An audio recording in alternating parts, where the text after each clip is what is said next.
Life is sweet. Let it sweep you off your feet. Hi, this is Ali and Find Your Joy. And I am very happy today to welcome, we'll have to talk. Tom Locke is a friend of a friend, first of all, so that's great. That's always fun to get a connection that way.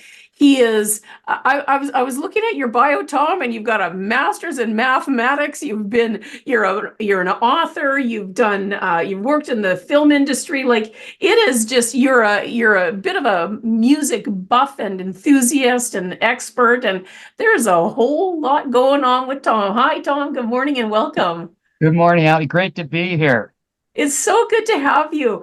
I don't even know where to start. You know what I'm so curious about because I'm going to start here. A master's in mathematics, Yeah. and you're not a prof. No. Well, Like you just did that because you wanted to. and it's funny you say that is because I had the opportunity. And what motivated me at university, I went to York University in Toronto, and mathematics has always been good. Numbers have always been, a fascination to me. And they helped me out a lot on the way. Actually, I used a lot of the mathematical approaches that I was using, and I got into number theory because I'm fascinated by numbers. I was also a card player at the time, so it helped me in my Oh, university days paying for my education. it's Uh, awesome. it was an interesting time. But what motivated me to go on to do my master's degree was my professors. You know how people, you get excited, when you're with somebody. And I had two phenomenal professors there, one who headed up the whole program, and both these guys were the guys who edited the math journals that came out across North America. They're all from NYU and Brandeis, which is a graduate university, and they ended up in Toronto. And just my luck, I had both of these two gentlemen as my professors, so that they just spurred me on, but it was enjoyment, and they got into the not so much the the analytical part of mathematics, but the whole how it's used, how it's in the number, how it related to plants, for example, and things like the Fibonacci number systems, and how you could associate that with other things in the world. So it was totally fascinating for me Oh, and going with those guys.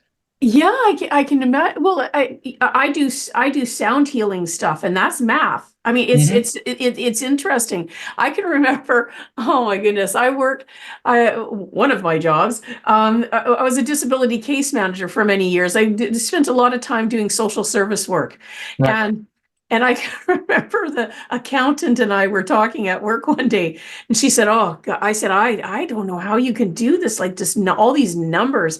And she said to me, Allie, I can count on numbers. Like, and okay, that's a bit of a twisted phrase there, but Yeah, but but I I get it. can trust them. Numbers are always going to be what they are. They're not going to, I can count on that if I do, 1 plus 1 is always going to equal 2. Now, there's a whole bunch of other stuff going on about that right now. But basically, math is always going to be math. She said, I don't know how you do what you do because you put people into the mix Yeah, and things get crazy, right? yeah, So it's really served you well, and being into music, yeah. it's all about numbers. Well, it is. I mean, there's a whole thing, the beats and 2/4 beats and stuff like that. As you know, for me, music was actually an escape.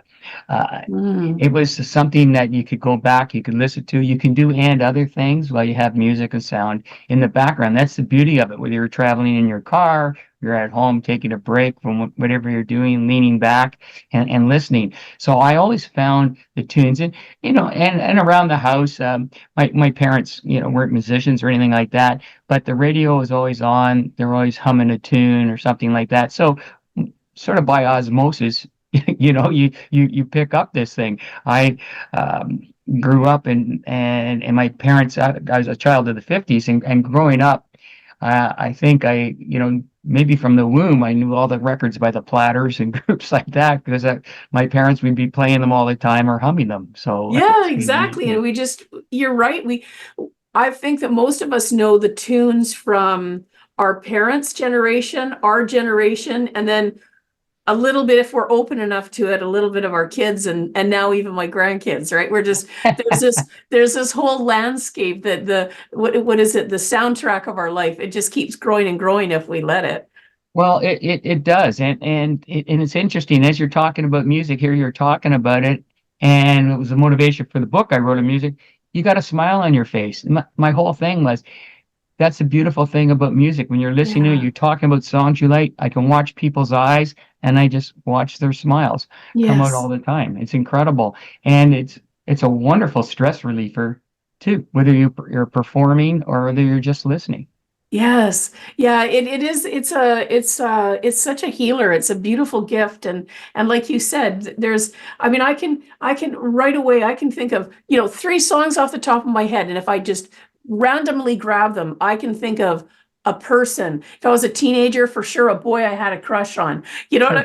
There's these little things that are just all of a sudden bing, bing, bing, bing, bing. And all of a sudden it comes alive. And yeah, it's, and then I think of things like my mom, and later in her life, sadly, she had vascular dementia.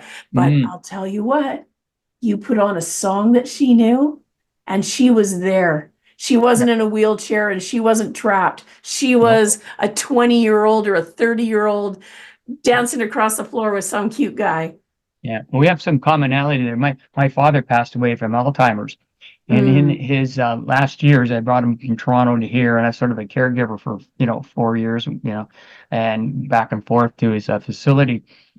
But one of the days I came over there, and they had a music therapist, coming in and talking about it, and she says, "Gee, your dad's got a wonderful voice." I'm going, "What?" I don't remember my dad singing at home too often. I certainly remember my mom.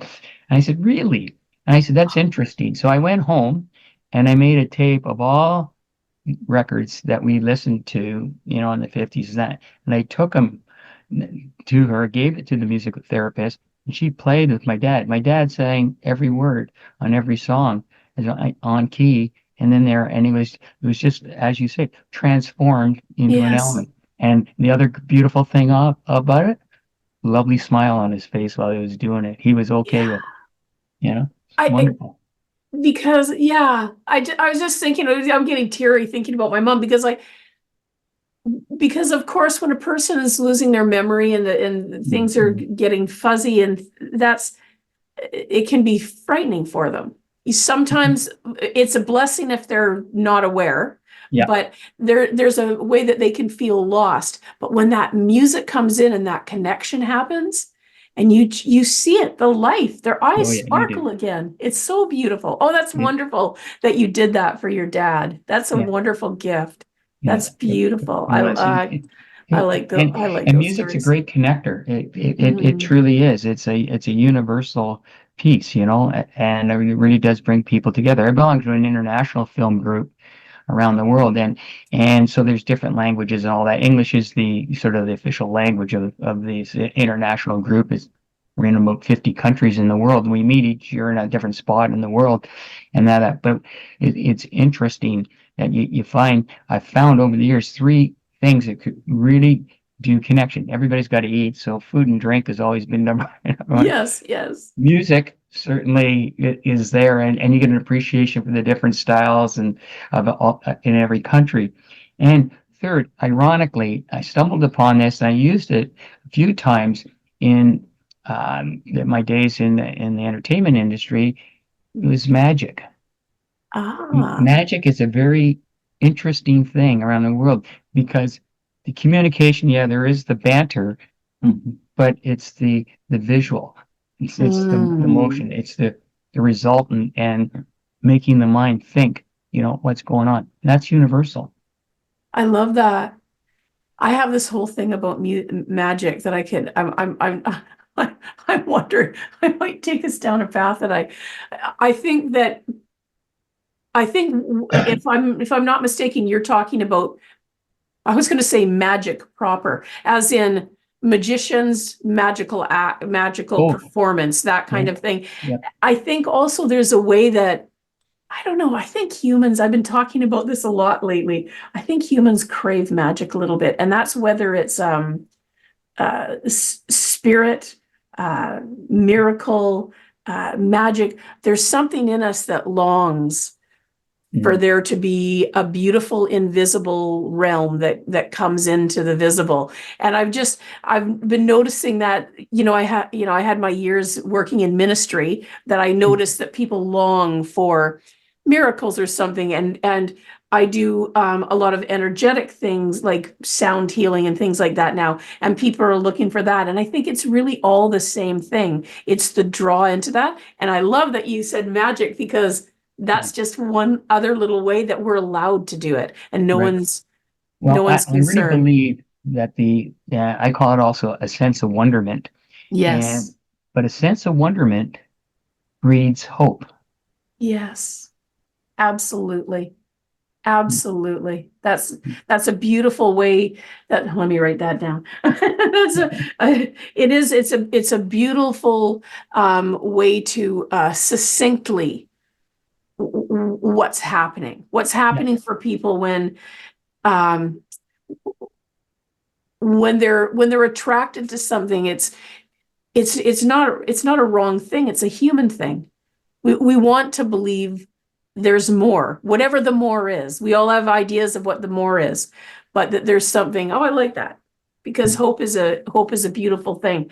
So I'd love to hear about your book, if that's okay, Sure. if we go there for a Well, little while, if that's okay. no, it's great. I think it's funny sometimes things that aren't the greatest things set upon us can lead to and other opportunities. I always look at the challenges, they really are disguised opportunities.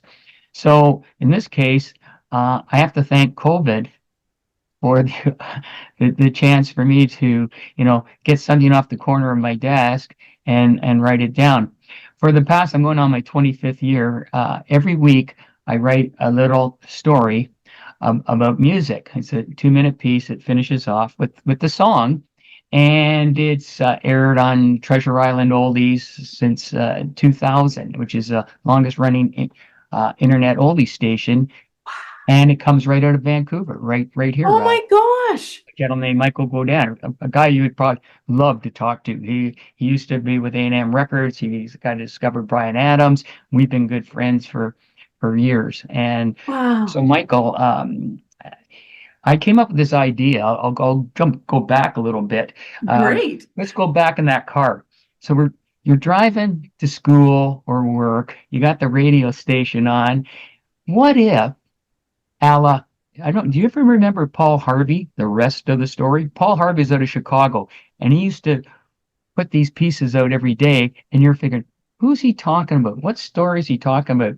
They break for a commercial, and then he'd tell you the rest of the story, which is the name of his little segment, and Okay. he'd finish off with, and that's the story of Abraham Lincoln, or something like that. And you go, oh, well, what a great hook, like they sucked me That's in. interesting. That's great. Okay, so now taking that process, you're driving school, driving to work, you got the tune, it's 10 o'clock in the morning.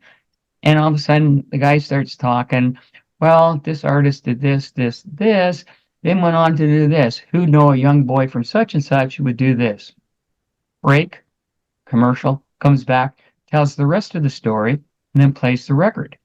So it's like a 5-minute audio segment on the radio for the drive home or the drive to work. Yes. So I created this idea. I was fascinated, by the whole thing with music, and I even took it to Nashville in the 80s. I had my friends in Nashville, listen to it.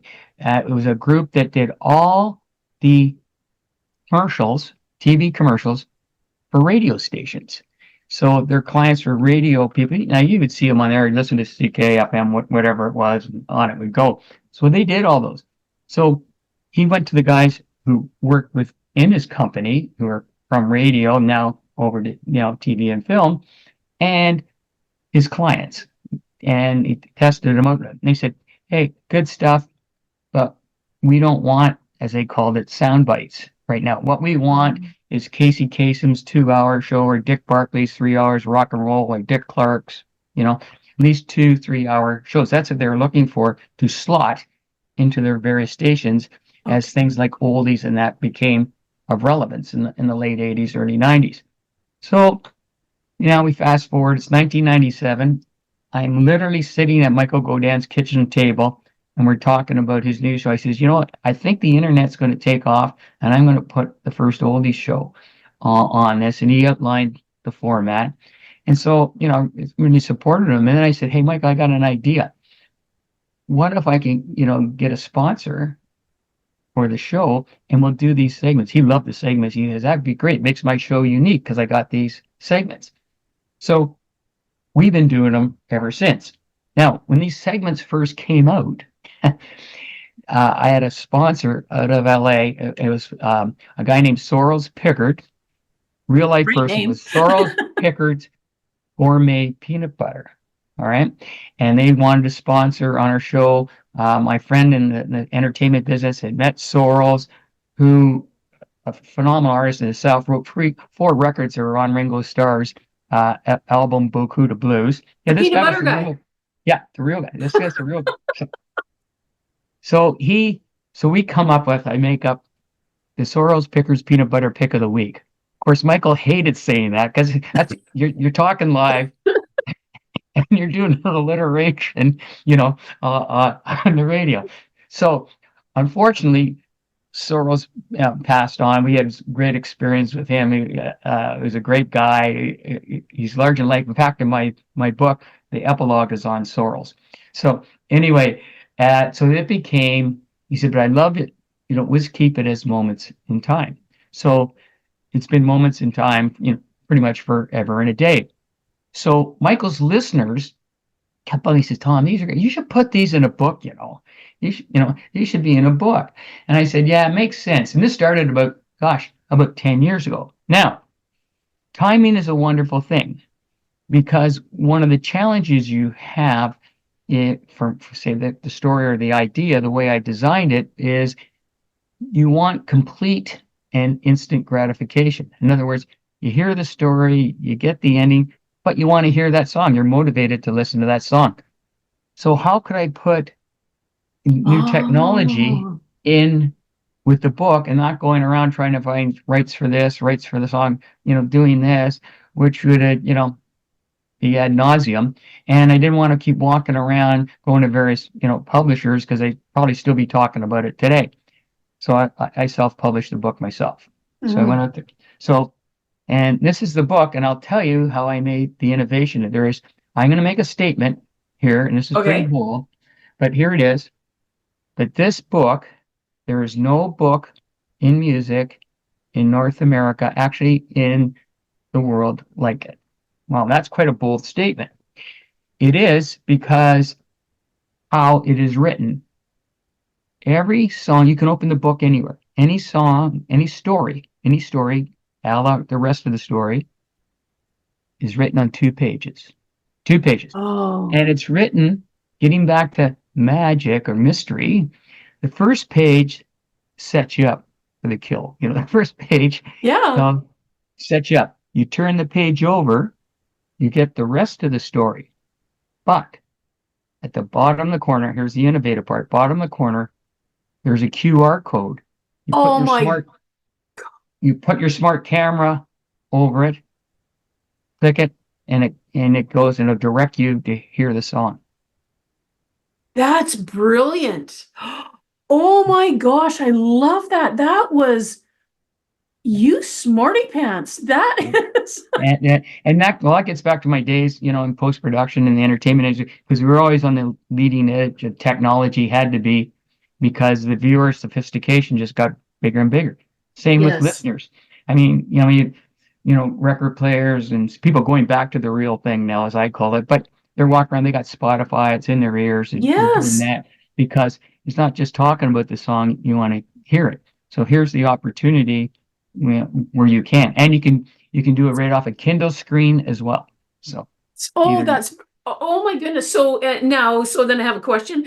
So if you have it in, and the question is going to be kind of twofold. So first of all, does it exist? And the second of all, how is that for royalties and blah, blah, blah. So if you have it in audio form, is your book in audio form yet? No, it's just in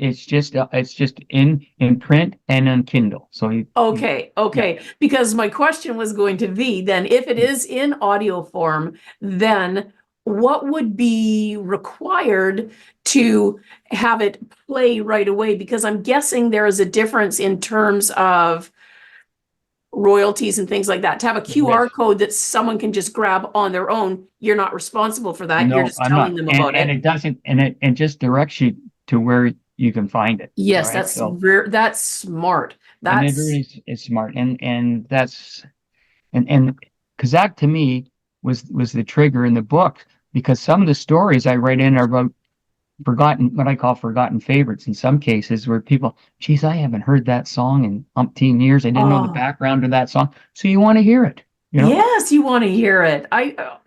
And I love, so what I'm guessing is there's some, the first page is information or a story about the artist that Yep. not everybody knows. Yeah. Or it's something you can relate to. I'll give you an example. Okay. An example is I might start off with the story. Hey, remember the plethora of weddings you went to during the 70s and early 80s? And then after the presentations, after the ceremony and the speeches and that, the key focus on that evening was the DJ. And I bet money, at least in the first three songs, you'd hear this song. And then you play Moni Moni. You see the song? Oh my And gosh. then I tell the story about how Tommy James got the name Moni Moni. A lot of people don't know that story. So it's in the book. My referencing, I have, gosh, 50, Yes. 60 books. I can't wait to buy your book. I love that. Yeah. Yeah.